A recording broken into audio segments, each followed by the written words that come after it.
Hello YouTube. Welcome to Dagon. where apparently this is a Lovecraftian based amnesia style maybe game. There's a lot of ambience.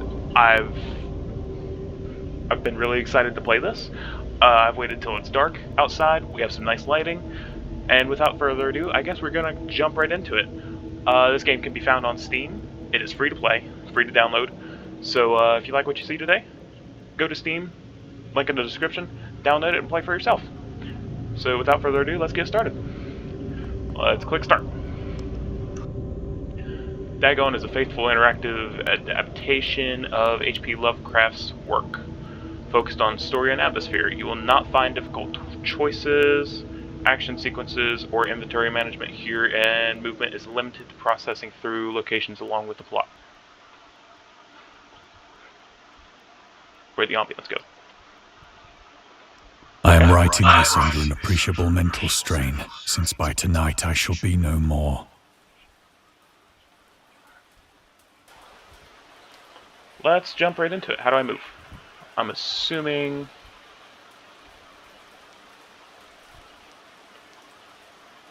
Oh, how do I...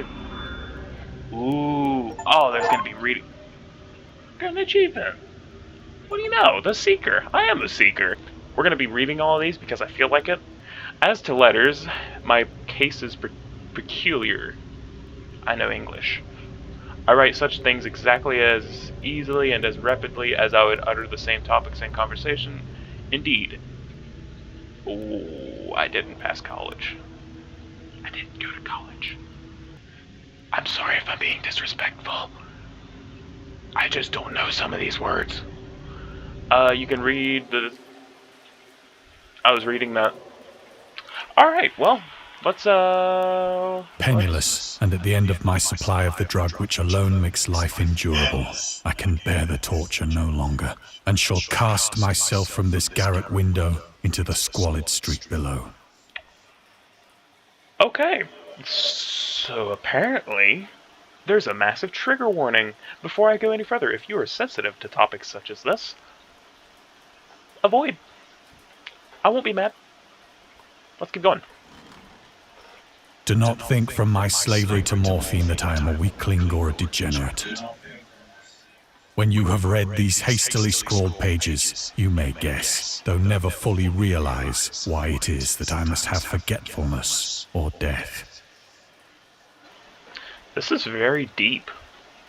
Ooh, ooh, ooh, is that an elder sign? What is that? What's that? Morphine. I know what morphine is. Come on.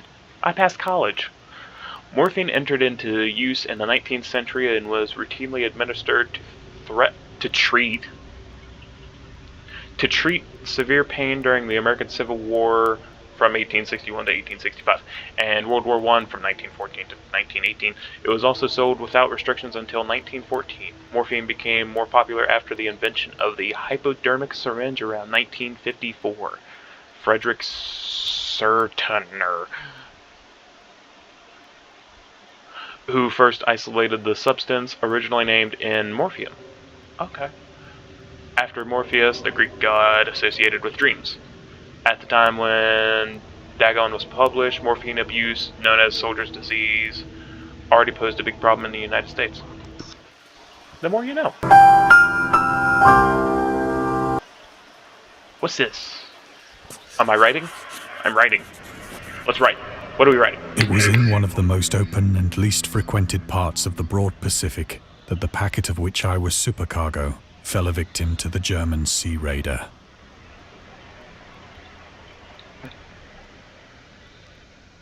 Is there an elder sign? What's that? Where is there another elder sign? Oh, I knew it. How do I... Oh. Ah, there we go. Okay. Dagon was written about a month after the United States entered World War I. Lovecraft was actively interested in its course. He composed many poems in which he gave encouragement to soldiers and commented on the events unfolding in Europe. He tried to enlist in the army, which he mentions in one of the letters to Reinhard Kleiner. A lot of interesting names back then. I'm glad we're evolving. Some time ago, impressed by my entire uselessness in the world, I resolved to attempt enlistment despite my almost invalid condition. I argued that if I chose a regiment soon to depart from France, my sheer nervous force, which is not inconsiderable, might sustain me till a bullet or piece of shrapnel could more conclusively and effectively dispose of me. Man, this is deep. This is deep. But even though he passed the physical exam, his mother prevented him from going to war. She has threatened to go to any lengths, legal or otherwise, if I do not reveal all the ills which unfit me for the army. I am Providence. The Life and Times of H.P. Lovecraft, S.T. Joshi. Interesting. When I finally found myself adrift and free, I had but little idea of my surroundings. Never a competent navigator, I could only guess vaguely by the sun and stars that I was somewhat south of the equator. Of the longitude, I knew nothing, and no island or coastline was in sight.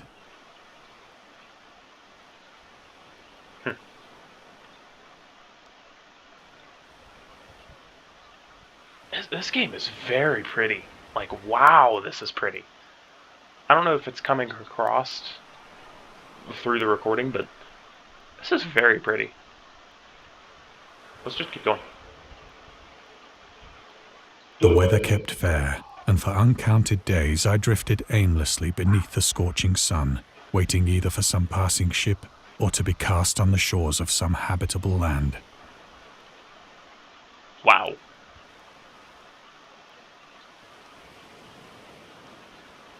I mean, look at that. Look at the reflection. It's so pretty. So pretty. But neither ship nor land appeared, and I began to despair in my solitude upon the heaving vastness of unbroken blue. My retinas.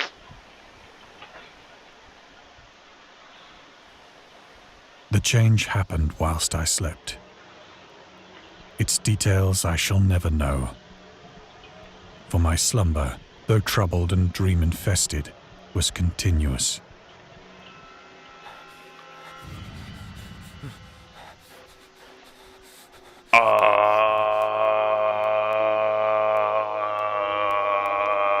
When at last I awoke, it was to discover myself half sucked into a slimy expanse of hellish black mire, which extended about me in monotonous undulations as far as I could see,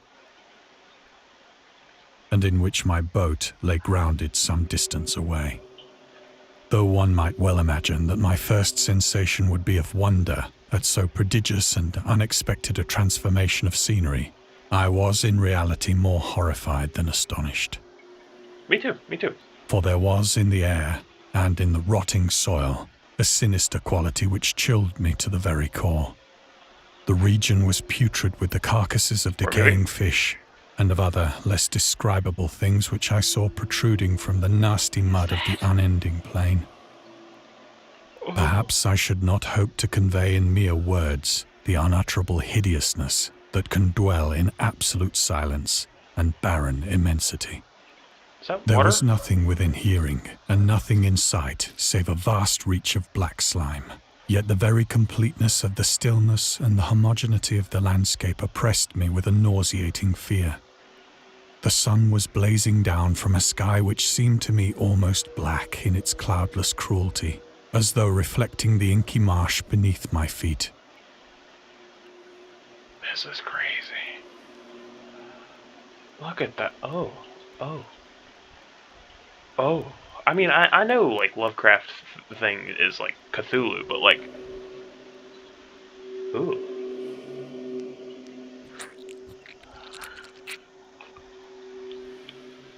As I crawled into the stranded boat, I realized that only one theory could explain my position.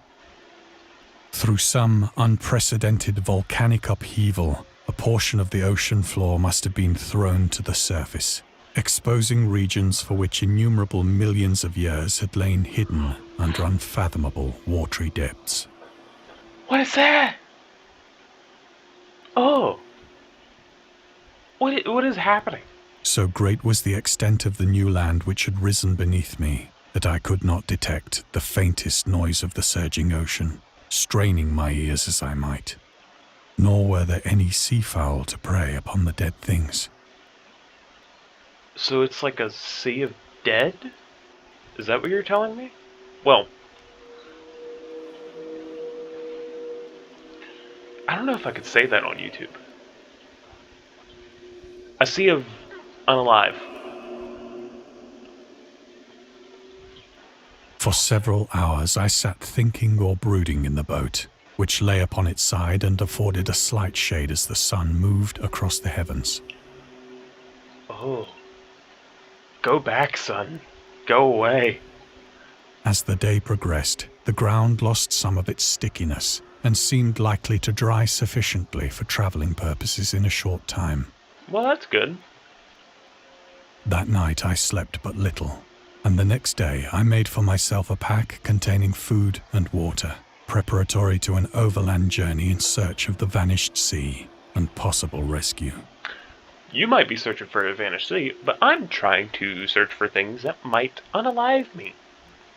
Censorship. Let's take our pack full of food. Let's go. Where are we going?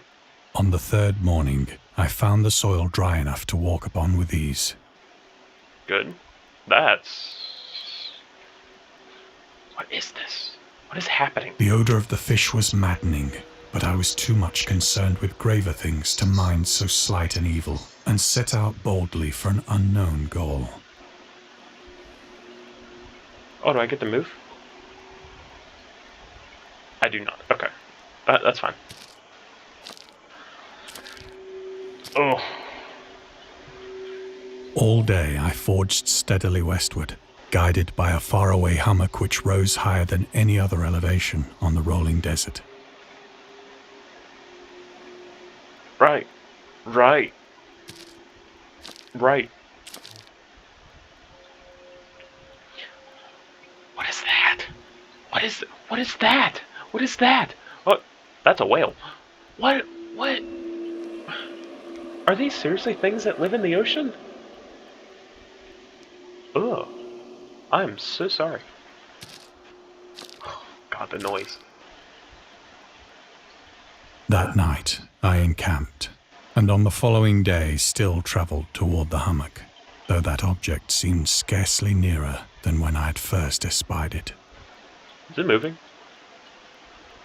No. I'm seeing things. Let's go towards it! Yay! Let's go! Woohoo!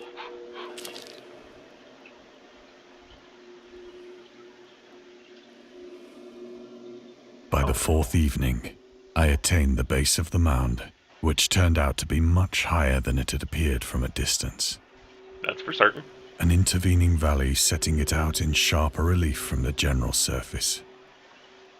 Too weary to ascend, I slept in the shadow of the hill. Good decision. I respect that I decision. know not why my dreams were so wild that night. But ere the waning and fantastically gibbous moon had risen far above the eastern plain, I was awake in a cold perspiration, determined to sleep no more. Such visions as I had experienced were too much for me to endure again, and in the glow of the moon I saw how unwise I had been to travel by day. Why? Without the glare of the parching sun, my journey would have cost me less energy.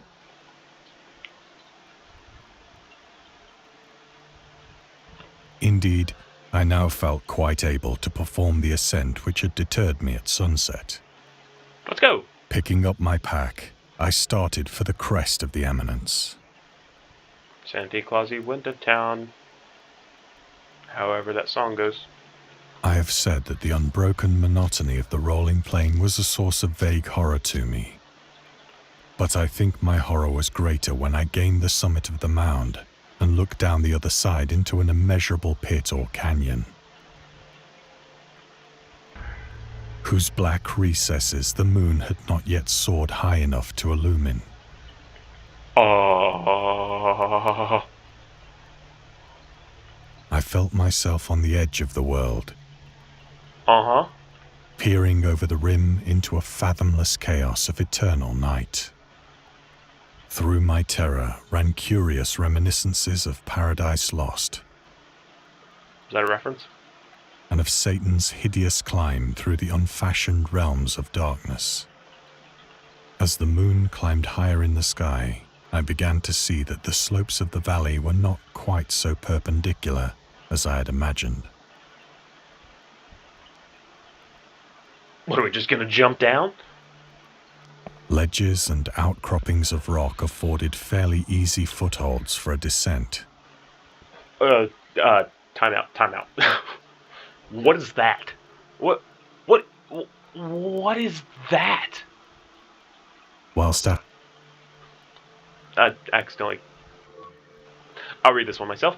Whilst after a drop a few hundred feet, the declivity became very gradual. Ah. Oh, I don't like how it moves. Oh, ooh, whoa. I probably shouldn't do that. I'm sorry if you're motion sick.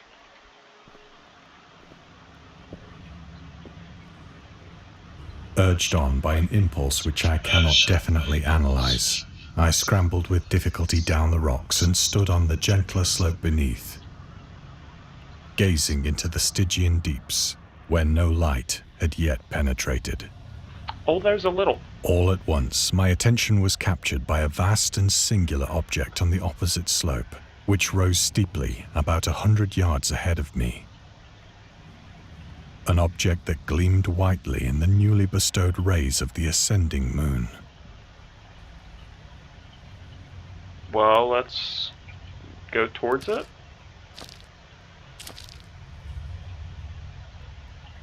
That it was merely a gigantic piece of stone, I soon assured myself. Sure it is. Yeah, I'm sure it's just a giant piece of stone. It's natural. Practically grows on trees.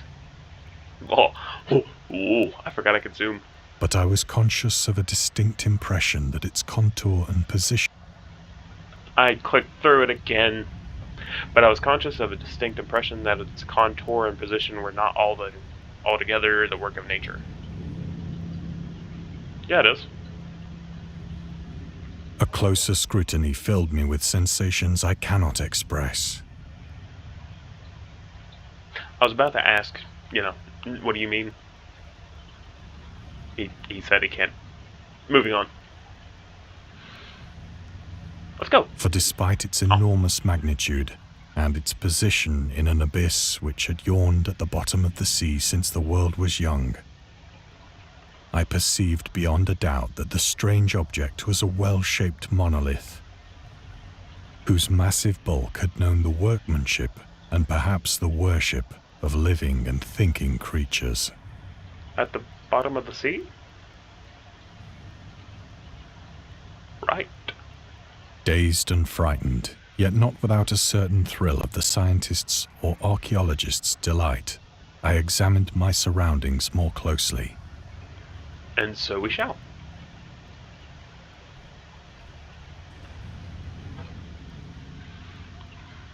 The noises, man. It's got me on edge.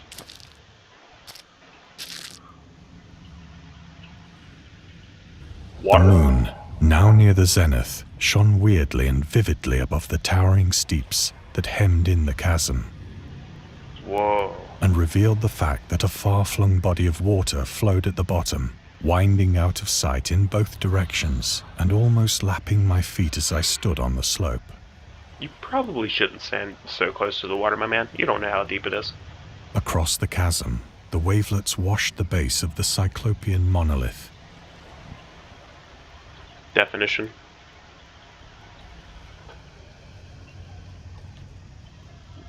Definition of Cyclopean, I should say. On whose surface I could now trace both inscriptions and crude sculptures.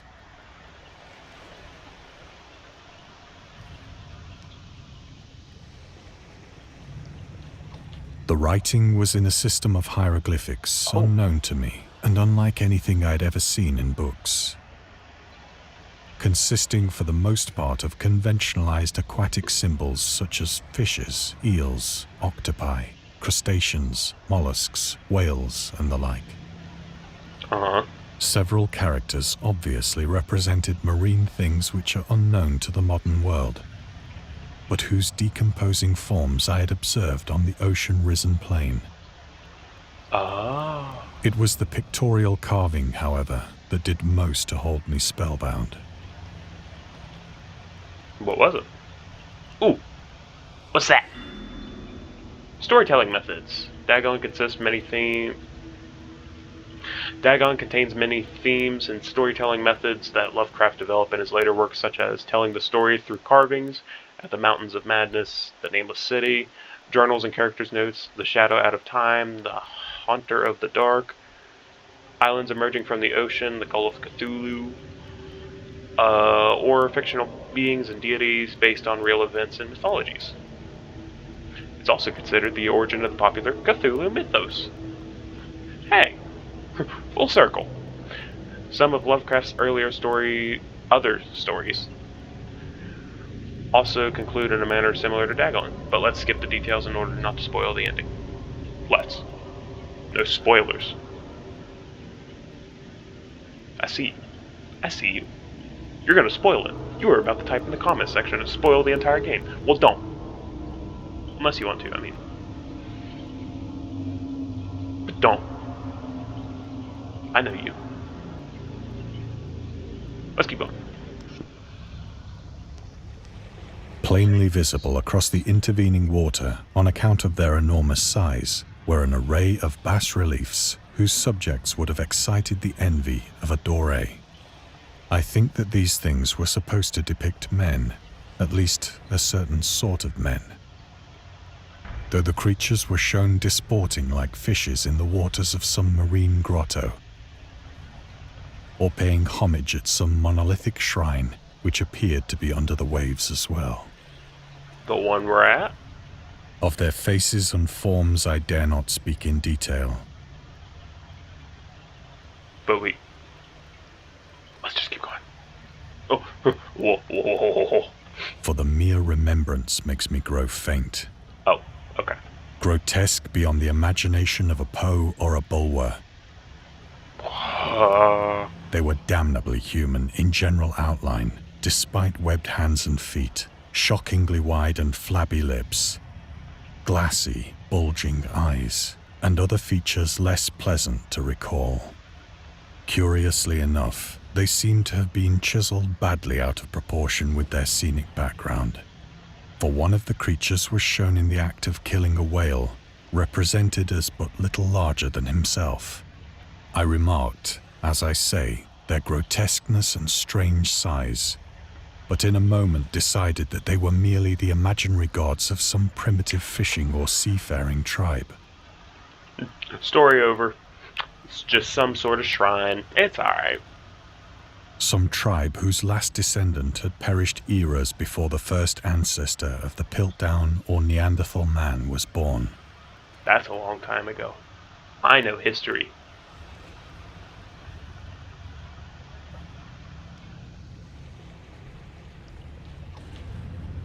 Awestruck at this unexpected glimpse into a past beyond the conception of the most daring anthropologist, I stood musing whilst the moon cast queer reflections on the silent channel before me. Then, suddenly, I saw it. So what did we see? What saw?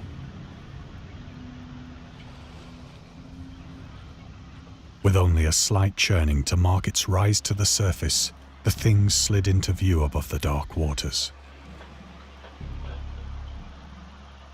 Vast, Polyphemus-like and loathsome, it darted like a stupendous monster of nightmares to the monolith. About which it flung its gigantic scaly arms, the while it bowed its hideous head and gave vent to certain measured sounds. I'm blacking out.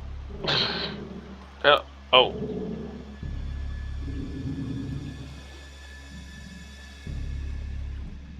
is happening? What is happening? I think I went mad then. Up top, me too. Of my frantic ascent of the slope and cliff, and of my delirious journey back to the stranded boat, I remember little. Whoa.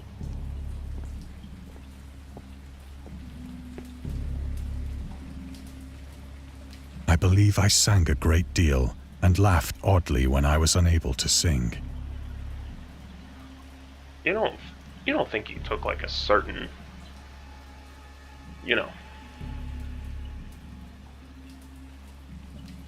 just saying.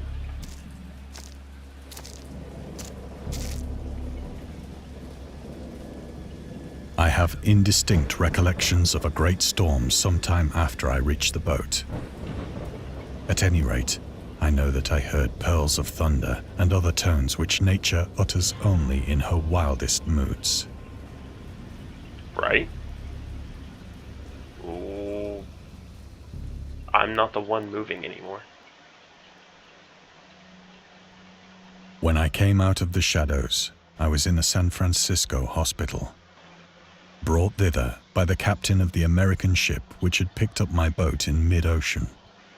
In my delirium, I had said much, but found that my words had been given scant attention.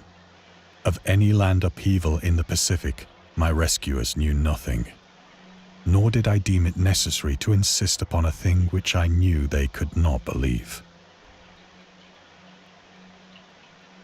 Are we gonna leave?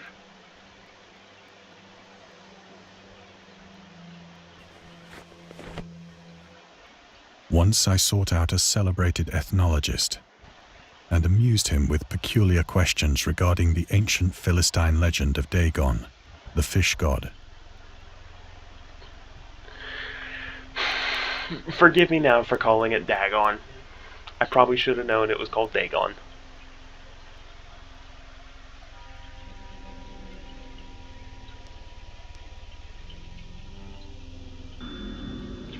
Dagon was the main deity and the Philistines worshipped throughout the Middle East as the ancient god of fertility and crops. In Hebrew, the word Dagon was a common noun for grain. The rulers of Akkad, Mesopotamia, chose him as the patron saint of their war conquests. He has also appeared as the judge of the dead in the Assyrian poem and an underworld prison warder in one of the Babylonian texts. He's often mistakenly taken for a fish god due to the wrong interpretation of his name, as in Hebrew the word dag means fish. In H.P. Lovecraft's work, Dagon is an underwater deity ruling in the deep ones, a humanoid race with fish traits that resides in the oceans. He is worshipped by a secret cult called the Esoteric Order of Dagon.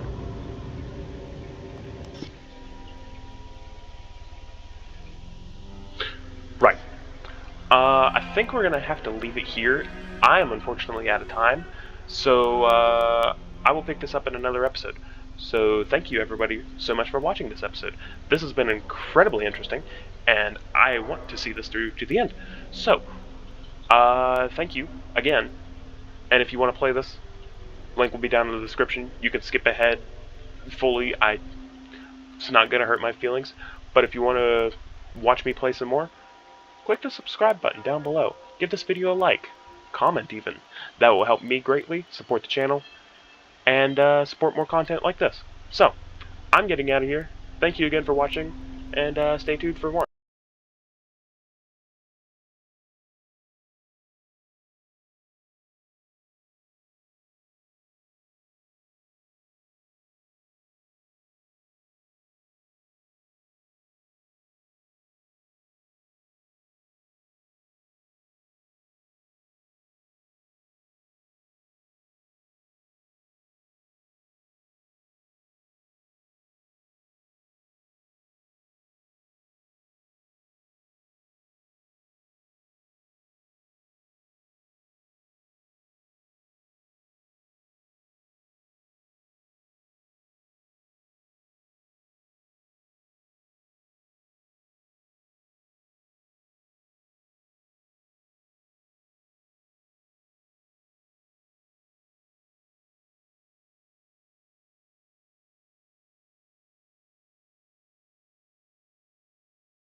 Dagon.